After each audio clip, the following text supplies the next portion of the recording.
Hello friends, welcome to খেল দুনিয়া। ফাইনালের আর 24 ঘন্টাও বাকি নেই। মোহনবাগান এবং মুম্বাই দুটি দলই প্রস্তুত ফাইনালে নামার জন্য। তো এই ফাইনালে নামার আগে মোহনবাগানের কপালে একটা কিন্তু ছোট চিন্তার ভাঁজ দেখা দিয়েছে, সেটা হচ্ছে মনভীর সিং। তিনি কিন্তু লাস্ট দুটো সেশন তিনি প্র্যাকটিস করেননি, মোহনবাগান দলের সাথে প্র্যাকটিস করেননি, অর্থাৎ তিনি দলের সাথেই ছিলেন, তবে তিনি কিন্তু বল পায় আর 5জন প্লেয়ারের যে অনুশীলন করে সেই অনুশীলন কিন্তু তিনি করেননি। তো সেখানেই প্রশ্ন উঠছে, তাহলে কি মনভীর সিংয়ের চোট আছে বা তিনি ফাইনালে কি খেলতে পারবেন না? তবে একটা আশার খবরও কিন্তু শোনা গেছে, যেটা হচ্ছে আজকের বিকেলে লাস্ট যে অনুশীলন হয়েছে সেখানে কিন্তু মনভীর সিং আবার প্লেয়ারদের সাথে অনুশীলন করেছে এবং তাকে কিন্তু নর্মালি অনুশীলন করতে দেখা গেছে। তো এটার পরে কিন্তু সবাই একটা স্বস্তি নিঃশ্বাস ফেলেছে, তাহলে হয়তো মনভীর সিং কালকের ফার্স্ট 11-ই থাকবেন। এবং মনভীর সিং কতটা যে গুরুত্বপূর্ণ প্লেয়ার হাবাসের যে সিস্টেমে খেলেন, তো সেখানে মনভীর সিংকে একান্তই প্রয়োজন। এবং লাস্ট ম্যাচেও মনভীর সিং দুর্দান্ত ফুটবল খেলেছেন, তার অ্যাসিস্ট থেকে কিন্তু সাহাল আব্দুল সামাদ গোল করে গেছেন। তাই এই নিউজটা কিন্তু আসার পরই মোহনবাগান সমর্থকরা অনেকটাই ভয় পেয়ে গেছিল, তবে শেষ পর্যন্ত তিনি প্র্যাকটিস করেছেন শুনে মোহনবাগান সমর্থকরা কিন্তু খুশি হয়েছে। এছাড়াও মোহনবাগান কিন্তু পুরোপুরি প্রস্তুত এবং মোহনবাগানের প্রত্যেকটা প্লেয়ারই কিন্তু আত্মবিশ্বাসে ভরপুর যে মুম্বাইকে তারা হারাতে পারবেই। যদিও মুম্বাইও কিন্তু ছেড়ে কথা বলবে না, কারণ মুম্বাই মোহনবাগানের কাছে 15 দিন আগেই হেরে লিগ শিল্ড খুইয়েছে। তো তাদের কাছেও কিন্তু একটা ট্রফি জেতার শেষ সুযোগ এই মরশুমে, তারা একটাও ট্রফি জেতেনি, তারাও কিন্তু তুল্যমূল্যভাবে ঝাঁপাবে এই ম্যাচটা জেতার জন্য।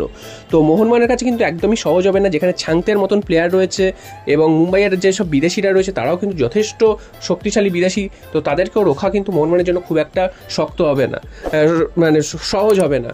তো মোহনবাগানের কিন্তু দর্শক সমাগম যে লাস্ট দুটো ম্যাচে আমরা দেখেছিলাম যে 62,000 দর্শক হয়েছিল, সেই 62,000 দর্শক এই ম্যাচে আদৌ হবে কিনা সেটা নিয়েও একটা সংশয় রয়েছে, কারণ মোহনবাগানের ম্যাক্সিমাম সমর্থক তারা কিন্তু টিকিট পায়নি এবং যেটুকু টিকিট ছেড়েছে সেগুলো কিন্তু ম্যাক্সিমাম ব্ল্যাক হচ্ছে এবং সেটা কিন্তু বহু টাকা দিয়ে ব্ল্যাক হচ্ছে।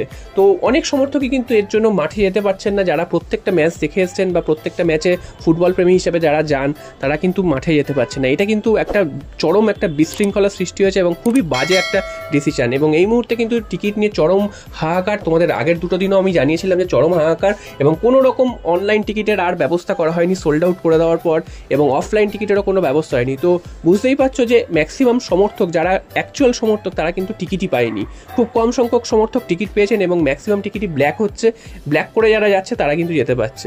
তো এই হচ্ছে এই মুহূর্তে ফাইনালের আপডেট।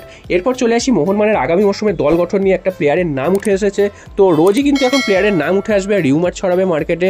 তো আগের দিন আমি অন্য একজন প্লেয়ার, বিদেশি প্লেয়ারের নাম জানিয়েছিলাম, তিনি হচ্ছেন জেমি ম্যাকলারেন। তবে আজ যার কথা জানাবো তিনি কিন্তু জোসুয়া নিসবেট, এই প্লেয়ারটিও কিন্তু সেন্ট্রাল কোস্ট মেরিনার্সের হয়ে তিনি কিন্তু ফুটবল খেলেন, যেখান থেকে জেসন কামিংস এসেছেন সেই দলের হয়ে তিনি কিন্তু ফুটবল খেলেন এবং সেই দলেরই একাডেমি থেকে তিনি উঠে এসেছেন।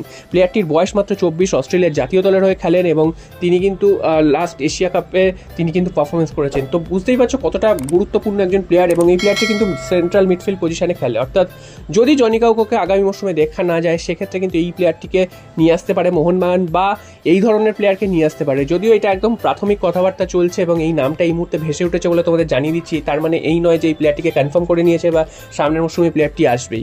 তো এই প্লেয়ারটির নাম এই মুহূর্তে উঠে এসেছে, তাই জন্য তোমাদের জানিয়ে দিলাম। এবং যদিও এই প্লেয়ারটি আসবে কিনা সেটা সন্দেহ, কারণ এই প্লেয়ারটি এই মুহূর্তে তার পিক ফর্মে রয়েছে এবং অস্ট্রেলিয়া ছেড়ে ভারত, যেখানে অনেকটাই র্যাঙ্কিংয়ে পিছিয়ে থাকা দেশ, সেখানে তিনি আসবেন কিনা সেটাও কিন্তু সন্দেহের। তো দেখা যাক শেষ পর্যন্ত এই প্লেয়ারটিকে কনফার্ম করতে পারে কিনা।